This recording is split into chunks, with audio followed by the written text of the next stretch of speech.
KKR ও হার্দিক পান্ডিয়াকে নিয়ে fake news ছড়ানো হচ্ছে এই সোশ্যাল মিডিয়াতে। হ্যাঁ, তুমি তো এই খবরটা শুনতে পাচ্ছ, কেকেআর এ হার্দিক পান্ডিয়া চলে এসেছে, প্রায় কনফার্ম। অনেক বড় বড় পেজ থেকে ভিডিও আসছে, অনেক বড় বড় ইনফ্লুয়েন্সাররাও বলছে।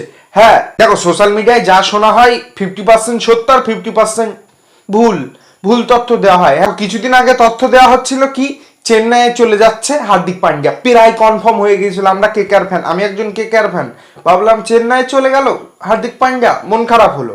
তা এখন গতকালের খবর শুনছি কেকেআর এ আসছে, এটার এখনো কনফার্মেশন হয়নি, তবে এটুক কনফার্ম হয়েছে যে হার্দিক পান্ডিয়া কেকেআর ম্যানেজমেন্টের সাথে কথা বলেছে পার্সোনালি। হ্যাঁ, গতকালের এটা খবর, একটা রিপোর্টার সেটা দেখেছে, তো রিপোর্টারটা সেটা পাবলিকের মাঝে শেয়ার করেছে, তো পাবলিক পুরোপুরি কনফার্ম হয়ে গেছে, ধরেই নিয়েছে যে কেকেআর চলে আসছে। দেখো, কেকেআর আসলে কেকেআর ভক্ত হিসাবে বলছি সব থেকে বেশি খুশি হব আমি, আমার মনে হয়। হ্যাঁ, তুমিও খুশি হবে আমি মানছি, কেকেআর ভক্তরা সবাই খুশি হবে।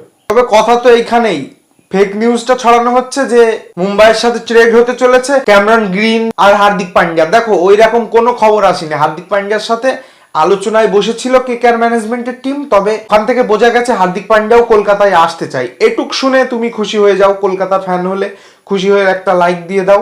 দেখো, এটা অনেক বড় ব্যাপার, মানে মুম্বাই ইন্ডিয়ান্সকে তেলানোর থেকে হার্দিক পান্ডিয়াকে তেলানো অনেক ভালো। হ্যাঁ, হার্দিক পান্ডিয়া মেনেও গেছে যা শোনা যাচ্ছে রিপোর্ট, তবে এখনো এই সব কনফার্ম হয়নি যে এই খেলোয়াড়ের সাথে ট্রেড হবে কি বৃত্তান্ত, হয়তো ক্যাশ ডিল হতে পারে। এখন সোশ্যাল মিডিয়ায় খবর ছড়ানো হচ্ছে যে ক্যামেরন গ্রিনের সাথে ট্রেড হবে, আবার অনেকে বলছে হর্ষিত রানার সাথে ট্রেড হবে। ওইসব কোনো ব্যাপার নেই, ওইসব কোনো খবর নেই, ওগুলো সব ভুয়া খবর, ফেক নিউজ। কমেন্টে জানিয়ে যাও, তুমি কি হার্দিক পান্ডিয়া কলকাতার ক্যাপ্টেন হলে খুশি হবে? অনেক খুশি হব। হার্দিক পান্ডিয়া একটা আগুন, 7 থেকে 8টা টিম তার পিছনে লেগে আছে, তার মানে বুঝতে পারছো। তোমার রায়টাও কমেন্টে জানিয়ে যাও, আর হার্দিক পান্ডিয়াকে পছন্দ করলে অবশ্যই একটা লাইক দিয়ে যাও, নতুন দেখছো ফলো করে যাও।